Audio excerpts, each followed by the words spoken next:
Headline News Harian Rakyat Sulsel hari ini, edisi 15 Mei 2023. Berita utama, 1.530 bacalek incar 85 kursi. 18 partai politik telah mendaftarkan bakal calon legislatif ke Komisi Pemilihan Umum. Sebanyak 1.530 bacalek akan memperebutkan 85 kursi. Beberapa petahana juga terlihat masih mewarnai beberapa partai politik. Berita kedua, Jokowi warning menteri jadi caleg. Pendaftaran calon legislatif yang telah ditutup kemarin 14 Mei juga diisi oleh sejumlah nama menteri dan wakil menteri Kabinet Indonesia Maju. Presiden Joko Widodo mengetahui hal itu menghimbau kepada para menteri dan wakil menteri yang melakukan pencalonan bahwa yang tidak fokus bekerja bisa saja diganti.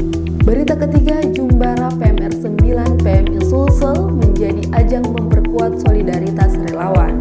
Jumpa Bakti Gembira Palang Merah Remaja 9 Palang Merah Indonesia Sulsel kembali digelar, tepatnya di Hutan Pinus Malino, Kabupaten Goa, Sulawesi Selatan. Acara tersebut juga dihadiri oleh Ketua Palang Merah Indonesia Sulsel Adnan Purita Ihsan yang juga bertindak sebagai pembina upacara.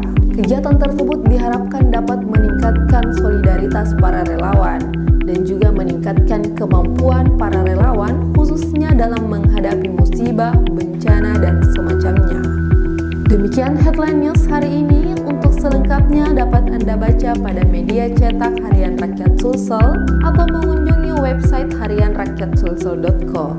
Terima kasih, sampai jumpa dan selamat beraktivitas.